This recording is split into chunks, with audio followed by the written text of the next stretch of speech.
ಸ್ವರೂಪರೇ,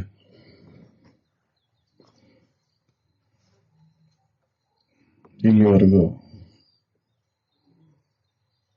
ಅವರ ಹಜಾರ ವಿಚಾರಗಳನ್ನ ತಿಳಿಸಿದ್ರು. ನಾವು ಸುಖ ಹೊಂದಬೇಕಂದ್ರೆ ಶರೀರ ಸಂಬಂಧವನ್ನ ತಪ್ಪಿಸ್ಕೊಳ್ಳಲೇಬೇಕು. ಇದನ್ನ ನಿದ್ರೆ ಒಳಗೆ ತಪ್ಪಿಸ್ಕೊಂಡಿರ್ತೇವಲ್ರಿ. ನಿದ್ರೆ ಒಳಗೆ ಶರೀರ ಸಂಬಂಧವನ್ನು ತಪ್ಪಿಸ್ಕೊಂಡಿರ್ತೇವಂತ ಆರಾಮ ಇರ್ತೇವೆ. ಹಂಗೆ ಎಚ್ಚರಿಕೆ ಅವಸ್ಥೆ ಒಳಗೆ ಇದು ನಾನಲ್ಲ ಅಂತ ಖಾತ್ರಿ ಮಾಡಿಕೊಂಡು ಇದ್ರ ಸಂಬಂಧವನ್ನು ತಪ್ಪಿಸ್ಕೋಬೇಕು. ಶಾಶ್ವತವಾದಂತ ಸುಖ ಹೊಂದಬೇಕಂದ್ರೆ ಈ ಶರೀರ ಸಂಬಂಧವನ್ನ ತಿಳುವಳಿಕೆಯಿಂದ ತಪ್ಪಿಸ್ಕೋಬೇಕಾಯ್ತು. ಅಜ್ಞಾನದಿಂದ ಪ್ರತಿಯೊಂದು ಜೀವನ ತಪ್ಪಿಸುವಂತಾವ ಶರೀರ ಸಂಬಂಧವನ್ನು ನಿದ್ರಾವಸ್ಥೆ ಒಳಗೆ. ಆದ್ರೆ ಇದು ಎಚ್ಚರಿಕೆ ಅವಸ್ಥೆ ಒಳಗೆ ಬರಬೇಕಾಗೈತಿ.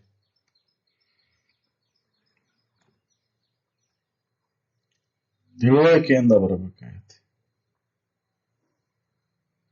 ತಿಳುವಳಿಕೆಯನ್ನು ಮಾಡ್ಕೊಂಡಾಗ ಇದು ಸಾಧ್ಯ ಐತಿ ಅಂತ. ನಾವು ತಿಳುವಳಿಕೆಯನ್ನು ಮಾಡ್ಕೊಂಡು ಬಿಟ್ಟೊಟ್ಟ ಭಾವಿಸುವಂತನ ಹೊಂಟೇವು.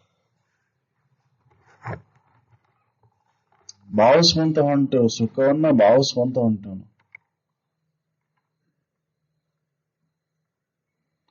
ಅವರು ತನ್ನನೇ ಪರವೊಂದು ತಿಳಿಯುವುದಲ್ಲದೆ ಬೇರೆ ಭಿನ್ನ ಬಿಟ್ಟು ಅರಸಲೇನುಂಟು. ಸುಖ ಅನ್ನೋದು ಹೊರಗೆಲ್ಲೈತಿ. ನೀವು ಬೇರೆ ಅರಸುವಂತ ಹೊಂಟಾಗ ಎಲ್ಲಿ ಸಿಗ್ಬೇಕದು? ನೀನ ಶ್ರೇಷ್ಠದಿ ಅಂತ ತಿಳ್ಕೊ ಅಂತಾರವ್ರು. ನೀನ್ ಶ್ರೇಷ್ಠದಿ ಅಂತ ತಿಳ್ಕೊಂಡಾಗ ನಿನಗ ಅದು ಸುಖದ ಅನುಭವ ಆಗತ್ತೆ. ನೀ ಬೇರೆ ಭಿನ್ನ ನೋಡ್ಕೊಂತ ಹೊಂಟಿ. ಸುಖದ ಒಂದು ಗುರುತನ್ನ ಬೇರೆ ಬೇರೆ ಇದ್ರೊಳಗೆ ನೋಡ್ಕೊಂತ ಹೊಂಟಿ. ನಾಮರೂಪಗಳಲ್ಲಿ ನೋಡ್ಕೊಂತ ಹೊಂಟಿ ನೀನು. ಅವು ನಾಮರೂಪಗಳು ಕಲ್ಪಿತದವು. ಕಲ್ಪಿತವನ್ನು ಹಿಡ್ಕೊಂಡು ಹೊಂಟಿ. ಅದಕ್ಕೆ ನೀನು ಸುಖ ಸಿಗಲ್ಲಾಗಿದೆ. ನಾಮರೂಪಗಳನ್ನ ತೆಗೆದಾಕು, ಭಾವಿಸ್ಕೊಂಡು ಬಿಟ್ಟಾಗ ನೀನು ಸುಖ ಐತಿ.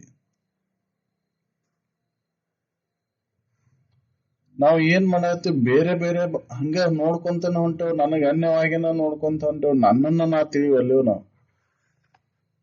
ನಾನಂದ್ರೆ ಶರೀರ ಅಂತ ತಿಳ್ಕೊಂಡ್ಬಿಟ್ಟೇವ್ ನಾವು. ಶರೀರ ಇಲ್ಲದೆ ನಾನು ಆರಾಮದೇನ್. ನಾನು ಶರೀರ ಭಾವನೆ ಯಾವಾಗ ಹಿಡ್ಕೊಂಡೆ ಅವಾಗ ಆರಾಮ್ ತತ್ತು.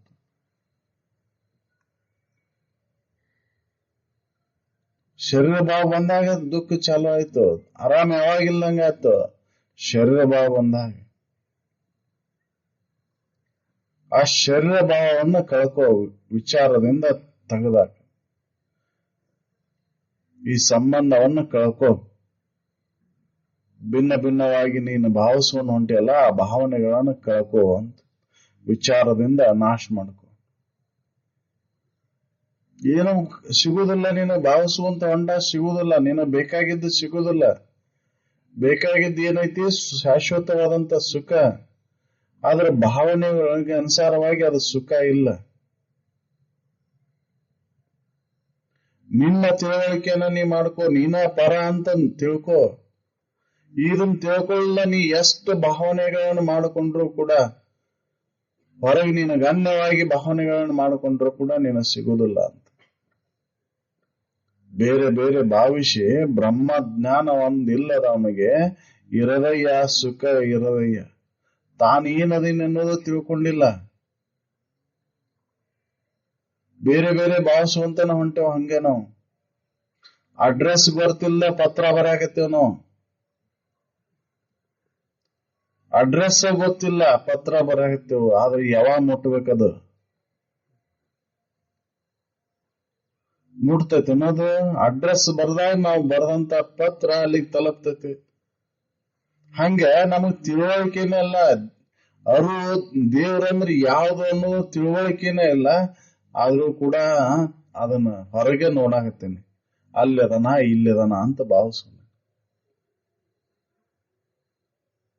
ಕಲ್ಲು, ಕಟ್ಟಿಗೆ, ತಾಮ್ರ, ಹಿತ್ತಾಳಿ ಇವನ್ನೆಲ್ಲದರಲ್ಲೂ ಭಾವಿಸ್ಕೊಂಡ ಅದನ್ನ ನೋಡಾಕತ್ತೀನಿ. ಅವೆಲ್ಲ ಜಡ ವರ್ಗಗಳು. ಇಂದ್ರಿಯಗಳಿಗೆ ಮಾತ್ರ ಗೋಚರಕ್ಕವು. ಹ್ಮ್ ಅದಕ್ಕೆ ವಿಚಾರ ಮಾಡು ಅಂತಾರ ಅವ್ರು. ಅದಕ್ಕೆ ನಿನ್ನನ್ನ ನೀ ತಿಳ್ಕೊ ಮೊದ್ಲಕ್, ನೀನ ಪರಾಧಿ ಅಂತ ತಿಳ್ಕೊ ಮೊದ್ಲಕ್, ನೀನ್ ಯಾರದೆ ಅಂತ ಗುರುತಿಸ್ಕೊ ಮೊದ್ಲಕ್ಕೆ. ಶರೀರ ನೀನು ಇದ್ರೊಳಗ ಅರು ನೀನದಿಯೋ ಅನ್ನೋದನ್ನ ಗುರುತು ಮಾಡ್ಕೊ. ಗುರುತು ಮಾಡ್ಕೊಂಡು ಅವಾಗ ಅದನ್ನ ಅರ್ಪಣೆ ಮಾಡೋ ಅವಾಗ ಮುಟ್ತದೆ. ನಿನಗೆ ಅನ್ಯವಾಗಿ ಇನ್ನೊಂದು ಯಾವುದು ಇಲ್ಲ, ಅರಿವಿಗೆ ಅನ್ಯವಾಗಿ ಇನ್ನೊಂದು ಯಾವುದು ಇಲ್ಲ. ಅರುವ ಸದಾನಂದ ಐತಿ, ಅರುವ ಯಾವಾಗ್ಲೂ ಇರ್ತಕ್ಕಂತ ಆನಂದ ಐತಿ. ಅದು ನಿನ್ನ ನಿಜ ಸ್ಥಿತಿ. ಅದನ್ನ ಅನುಭವದಿಂದ ಕಣ್ಕೋ ಅಂತ. ಈ ಅನುಭವದಿಂದ ನೀ ಕಣ್ಕೊಳ್ಳ ಹಂಗ ನೀನು ಎಷ್ಟು ಭಾವಸುವಂತ ಹೊಂದ್ರು ಕೂಡ ನಿನಗದ ಆನಂದ ಅನುಭವಕ್ಕೆ ಬರೋದೇ ಇಲ್ಲ.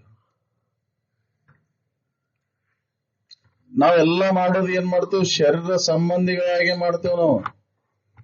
ಶರೀರ ಭಾವವನ್ನು ಹಿಡ್ಕೊಂಡ ಮಾಡ್ತೇವೆ, ಶರೀರ ಭಾವವನ್ನು ಬಿಟ್ಟು ಮಾಡೋದಿಲ್ಲ ಯಾವ. ಅದಕ್ಕೆ ನಮಗ್ ದುಃಖ ಆಕೈತಿ. ಎಲ್ಲಿವರೆಗೂ ಶರೀರ ಸಂಬಂಧಗಳಿರ್ತೈತೋ, ಎಲ್ಲಿವರೆಗೂ ಈ ಭಾವ ಇರ್ತೈತೋ, ಶರೀರ ನಾನು ಭಾವ, ಅಲ್ಲಿವರೆಗೂ ಸಮಾಧಾನ ಇಲ್ಲ. ಅದಕ್ಕೆ ಇದು ಹೆಂಗೈತಿ ವಿಚಾರ ಮಾಡಿ ನೋಡ್ಕೊ ಅಂತ ಹೇಳ್ತಾರೆ. ಇದು ಹೆಂಗೈತಿ ಶರೀರ, ಇದು ಏನೈತಿ ಅನ್ನೋದನ್ನ ತಿಳ್ಕೊ. ತಿಳ್ಕೊಂಡು ಇದ್ರ ಮ್ಯಾಲಿನ ಮೋಹವನ್ನು ಬಿಡು. ಇದು ಒಂದ ಅವಸ್ಥೆ ಒಳಗ ಐತಿದು, ಇನ್ನು ಎರಡು ಅವಸ್ಥೆ ಒಳಗಿಲ್ಲ ಈ ಶರೀರ. ಕನಸಿನಾಗೂ ಇಲ್ಲ, ನಿದ್ರಿ ಒಳಗೂ ಇಲ್ಲ. ಆದ್ರೆ ಎಚ್ಚರಿಕೆ ಅವಸ್ಥೆ ಒಳಗೆ ಇದನ್ನ ಹಿಡ್ಕೊಂಡ ನೀ ಅನೇಕ ನಮನೆಯಾಗಿ ಭಾವಿಸ್ಕೊಂಡು ಹೊಂಟಿಯಲ್ಲ, ನಿನಗ್ ಸಮಾಧಾನ ಶಾಂತಿ ಯಾವಾಗ ಸಿಗ್ಬೇಕು? ಬಿಟ್ಟಾಗ ಆರಾಮದಿ ನೀನ. ಈ ಶರೀರ ಭಾವವನ್ನು ಬಿಟ್ಟಾಗ ಆರಾಮದಿ. ನಿದ್ರೆ ಒಳಗ ಈ ಶರೀರ ಭಾವ ಇಲ್ಲ, ಆರಾಮದಿ. ಅಲ್ಲಿ ಶರೀರ ಮತ್ತು ಮನುಷ್ಯನ ಸಂಬಂಧವನ್ನು ಕಳ್ಕೊಂಡು ಆರಾಮದಿ. ಹಂಗ ಎಚ್ಚರಿಕೆ ಅವಸ್ಥೆ ಒಳಗೆ ಶರೀರ ಮತ್ತು ಮನುಷ್ಯನ ಸಂಬಂಧವನ್ನು ಕಳ್ಕೊ, ಆರಾಮ ಇರ್ತಿ. ಶರೀರ ಮತ್ತು ಮನುಷ್ಯನ ಸಂಬಂಧಗಳು ಎಲ್ಲಿ ಚಾಲು ಆದವು ಅಲ್ಲಿ ಕರ್ಮಗಳು ಚಾಲು ಆದವು. ಅದಕ್ಕೆ ನೀ ಶರೀರ ಮತ್ತು ಮನುಷ್ಯನ ಸಂಬಂಧವನ್ನು ಕಳ್ಕೊ. ಮನಸ್ಸ ಎಲ್ಲ ಕರ್ಮಕ್ಕೆ ಕಾರಣ ಆಗೈತಿ. ಹೌದಲ್ರಿ? ಎಚ್ಚರಿಕೆ ಅವಸ್ಥೆ ಒಳಗ ಮನಸ್ಸು ಮತ್ತು ಶರೀರ ಸಂಬಂಧ ಕೊಡ್ತಿ, ಇಲ್ಲಿ ಕರ್ಮ ನಡೀತಿ. ಕನಸಿನೊಳಗ ಮನಸ್ಸ ಎಲ್ಲ ಕರ್ಮ ಮಾಡಾಕತ್ತೈತಲ್ಲ. ಎಲ್ಲ ಆಗಿದ್ದು ಮನಸ್ಸ ಅಲ್ಲೇ. ನಿದ್ರಿ ಒಳಗೆ ಮನಸ್ಸು ಮತ್ತು ಶರೀರ ಸಂಬಂಧ ಹೋದು ಆರಾಮದ. ಅದಕ್ಕೆ ಇದನ್ನ ತಿಳುವಳಿಕೆ ಮುಖಾಂತರ ನೀನ ಅನುಭವದಿಂದ ಕಂಡುಕೋ ಅಂತ ಹೇಳ್ತಾರೆ. ಅವಾಗ ನಿನಗೆ ಆಗುವಿಕೆ ಅನ್ನೋದು ಇಲ್ಲ, ನಿನಗೆ ಯಾವ ಬಂಧನೂ ಇಲ್ಲ. ಬಂಧನ ಆಗಿದ್ದೆ ಅದಕ್ಕೆ ಮನಸ್ಸಿಗೆ, ಶರೀರಕ್ಕೆ. ನಿನಗಿಲ್ಲ, ನಿನಗೆ ಸಂಬಂಧನ ಇಲ್ಲ, ನಿನಗೆ ಏನು ಹತ್ತೇ ಇಲ್ಲ. ನೀನು ಬಹುಮಾಲೆಗೆ ಒಳಗಾಗಿಲ್ಲ, ಸುಮ್ಮನೆ ತಿಳ್ಕೊಂಡಿ, ತಪ್ಪು ತಿಳ್ಕೊಂಡಿ. ನೀನು ಆಗೋಕೆ ನನಗ ಐತಿ ಅಂತ. ನೀನು ಆಗುದು ಹೋಗುದು ನೀನಲ್ಲ. ನಿನಗೆ ಎಲ್ಲಕ್ಕೂ ಸಾಕ್ಷಿ ಅದಿ.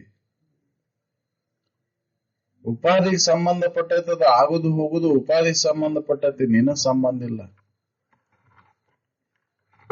ನೀನು ಯಾವಾಗ್ಲೂ ಇರುವಂತ ಸಾಕ್ಷಿ ನೀನದಿ. ಇದರ ಅನುಭವವನ್ನು ಮಾಡ್ಕೊಂಡು ನೀನು ಅಂದಾಗ ನಿನಗೆ ಆ ದುಃಖ ಎಲ್ಲ ದೂರ ಆಕೈತಿ ಅಂತ ಅನುಭವಗಳೆಲ್ಲ ಹೇಳಿ ತೋರ್ಸ್ಯಾರ, ಇದ್ದು ತೋರ್ಸ್ಯಾರ. ಇದ್ದು ತೋರ್ಸಿದ್ದನ್ನ ನಾವು ಅನುಭವಕ್ಕೆ ನಾವು ಹಚ್ಕೋಬೇಕಾಗೈತಿ.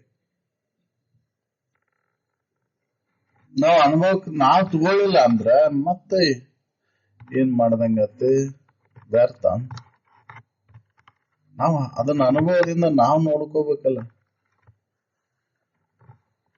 ನಾವು ಅದಕ್ಕೆ ಪ್ರಯತ್ನ ಮಾಡ್ಬೇಕಾಗೈತಿ. ಅದಕ್ಕೆ ವಿಚಾರ ಮಾಡಿ, ನೀನು ವಿಚಾರ ಮಾಡಿ ಇದ್ರ ಒಳಗಿನ ದೋಷಗಳನ್ನ ಅರಿತು ಇದನ್ನ ಕೈ ಬಿಡು. ಇದನ್ನ ಈ ತೋರಿಕೆ ಶರೀರ ಮತ್ತು ಮನಸ್ಸಿನ ಸಂಬಂಧವನ್ನ ಕಳ್ಕೊ ನೀನು. ವಿಚಾರದಿಂದ ಇವನ್ನ ದೂರ ಮಾಡ್ಕೊಂಡಾಗ ಆ ಶಾಶ್ವತವಾದಂತ ಶ್ರೇಷ್ಠವಾದಂತ ಪರಮನ ನೀನದಿ. ಇದನ್ನ ಹೊಂದುದು ನಮ್ಮ ಕರ್ತವ್ಯ. ಪರಮನ ನಾನಂತ ತಿಳ್ಕೊಂಡು ಉಳ್ಕೊಳ್ಬೇಕಾಗೈತಿ. ಅದು ಬಿಟ್ಕೊಟ್ಟ ಬರೇ ಭಾವಿಸುವಂತ ಅದ್ರೊಳಗ ಸುಖ ಐತಿ, ಇದ್ರೊಳಗ ಸುಖ ಐತಿ, ಅಲ್ಲೈತಿ ಇಲ್ಲೈತಿ ಅಂತ ಇದ್ರೊಳಗ ಕಾಲವನ್ನು ಕಳೆದ್ರ ವ್ಯರ್ಥ ಅಂತ.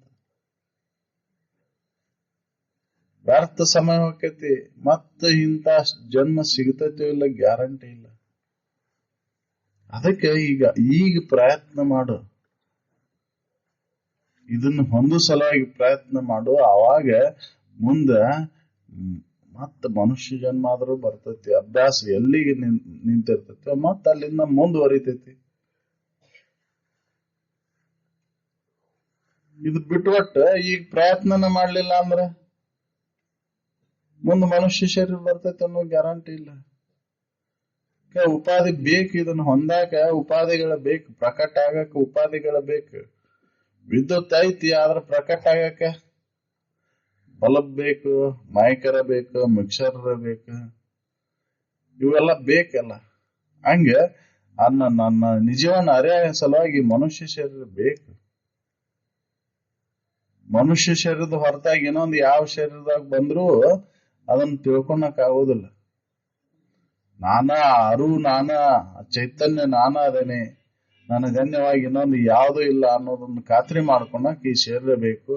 ಇದನ್ನ ಸದ್ಬಳಕೆ ಮಾಡ್ಕೋಬೇಕಾಗೈತಿ. ಅದಕ್ಕೆ ಇದಕ್ಕಾಗಿ ನನ್ನ ನಿಜವನ್ನು ಅರಿವು ಸಲುವಾಗಿ ನಾ ಸವಿಸಿ ಆ ಸ್ಥಿತಿಯನ್ನು ಪಡೀನು ಅಂತ ಹೇಳಿ ನಾನು ಒಂದೆರಡು ಮಾತನ್ನ